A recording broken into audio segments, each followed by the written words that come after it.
Next use है sulphuric acid का, H2SO4 sulphuric acid.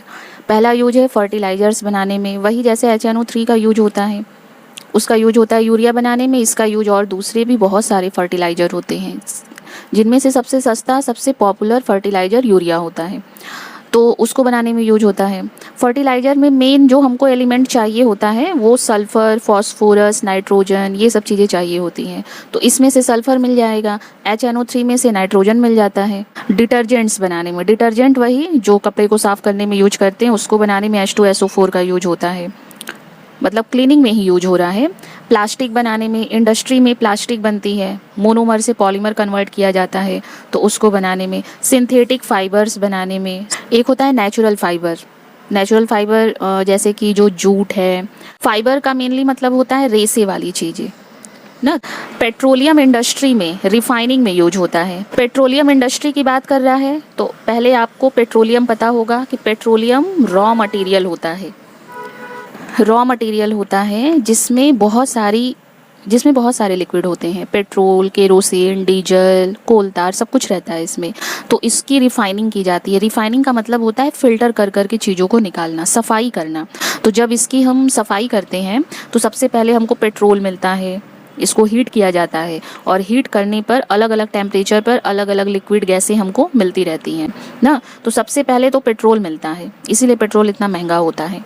सबसे पहले पेट्रोल मिल जाएगा, उसके बाद फिर डीजल, फिर केरोसिन ऑयल, और सबसे लास्ट में मिलता है कोल तार। वो जो सड़क बनाने में यूज होता है ना, अलकतरा, वो सबसे लास्ट में मिलता है। वो गंदगी रहता है जो लास्ट में बच जाता है, उसको भी देखिए गवर्नमेंट यूज कर डालती है और कितना अच्छा यूज करती है।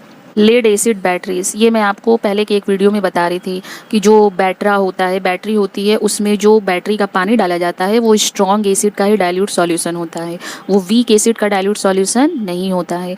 तो H2SO4 क्या है, स्ट्रॉन्ग एसिड ही तो है।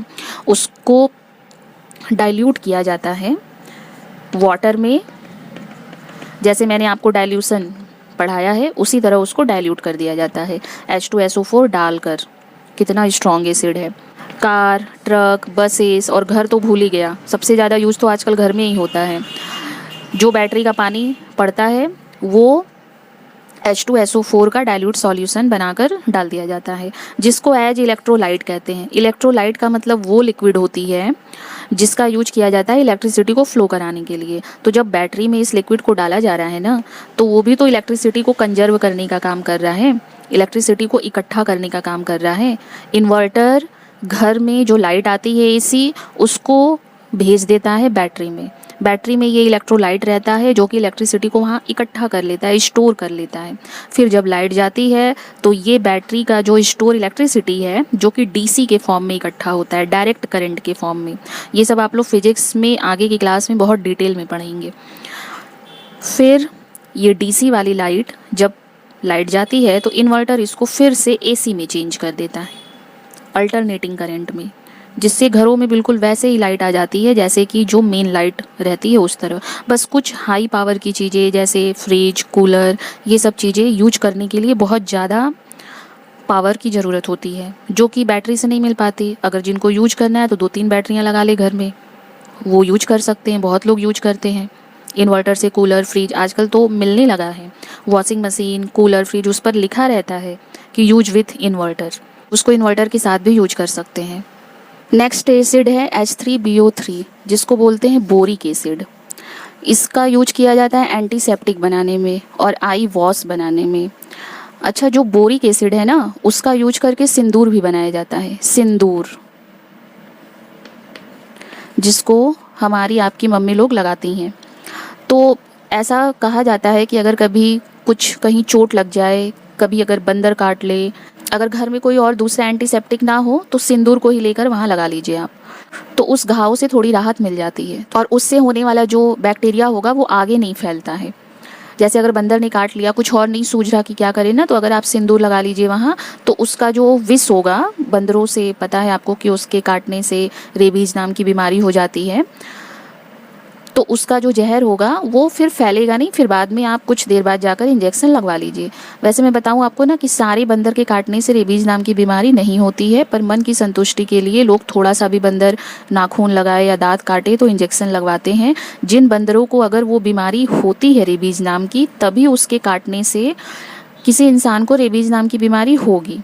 मगर हमको आपको ये पता नहीं है कि किस बंदर को रेबीज़ नाम की बीमारी है ना, उसको बंदर को खुद नहीं पता होगा। तो इसीलिए सेफ्टी के लिए लोग बंदर कुत्ता काटे तो तुरंत इंजेक्शन लगवाते हैं। आई वॉश, जैसे आँख को धुलने के लिए बहुत सारे लिक्विड आते हैं, तो उसमें बोरिक एसिड का यूज होता है। और कई कई स्टेट में तो मैंने देखा है मोबाइल में कि वहाँ पर सिंदूर इतना ज़्यादा वो लोग लगाती हैं औरतें कि आँख में तो जाता ही होगा, क्योंकि सिंदूर पाउडर के फॉर्म में होता है, येलो वाला, जो कि बोरिक एसिड मिलाकर बनता है। वो बोरिक एसिड ही उसका मेन केमिकल होता है, तो उनकी आँखों में जाता होगा, पर उनको नुकसान नहीं होता क्योंकि वो केमिकल है, मगर आँखों के लिए हार्श नहीं है, तभी तो उससे आई वॉश बन रहा है। नेक्स्ट है C6H8O7, जिसको बोलते हैं साइट्रिक एसिड। इसका यूज किया जाता है फूड प्रिजर्वेशन में। खाना बहुत दिनों तक अच्छा बनाए रखने के लिए इस साइट्रिक एसिड को डाला जाता है। अच्छा, मैंने नोटिस किया है ना कि अगर हमारे घर रेडीमेड रसगुल्ला जो मिलता है वो भी अगर आता है तो वो खाने में हल्का खट्टा लगता है, इसी साइट्रिक एसिड की वजह से। बाकी और जो साल आजकल तो रेडी टू ईट खाना मिलने लगा है, जो साल भर पहले बनी रहती हैं, तो उनमें ज़रूर पड़ा रहता है ये साइट्रिक एसिड। या फिर आप जो सॉस खाते हैं, तरह तरह के टोमेटो केचप और चिली सॉस, ये सब उनमें पड़ा रहता है, इसीलिए ताकि वो ख़राब ना हो ना। तो अगर कोई मीठा भी चीज़ है तो वो भी अगर खाने में आपको खट्टा लग रहा है तो आप ये मत सोचिए कि वो ख़राब हो गया है, उसमें मिला हुआ है फूड प्रिजर्वेशन साइट्रिक एसिड। अगर आप फ्रेश खरीदोगे मिठाई तो वो खट्टा नहीं लगेगा, लेकिन अगर आप डिब्बा बंद मिठाई खरीद रहे हो, आजकल तो सभी मिलने लगा है, तो उसमें थोड़ी सी हल्की सी खटास रहती है। नेक्स्ट है H2CO3 कार्बोनिक एसिड। ये तो सिंपल रेन वाटर से बन जाता है। रेन का जो वाटर आता है, बारिश का पानी, बिल्कुल साफ़ रहता है वो, मगर जब वो ऊपर से नीचे आ रहा है तो हमारे एटमॉस्फेयर में आकर, क्योंकि बादल हमारे एटमॉस्फेयर से ऊपर रहते हैं, जैसे जैसे बारिश की बूंदें हमारे एटमॉस्फेयर में आती हैं तो तरह तरह के जो गंदे गैसेस है, कार्बन डाइऑक्साइड, ये सारी गैसेस उस वाटर में मिक्स होने लगती हैं, घुलने लगती हैं। कार्बन डाइऑक्साइड जब वाटर के साथ घुल जाता है तो बन जाता है कार्बोनिक एसिड। इसको एसिड रेन भी कहते हैं, एसिड रेन। एक बार क्या हुआ था कि बहुत ज़्यादा एसिड रेन बरसा था और इंसानों को पता चला कि नहीं चला। पता चलता है इसलिए तो कहा जाता है कि जब पहली बारिश हो तो उसमें नहीं नहाना चाहिए। लोगों को पता नहीं होता क्यों नहीं नहाना चाहिए। फोड़े फुंसी निकलने लगते हैं, किस लिए निकलते हैं? इसी एसिड रेन की वजह से निकलते हैं।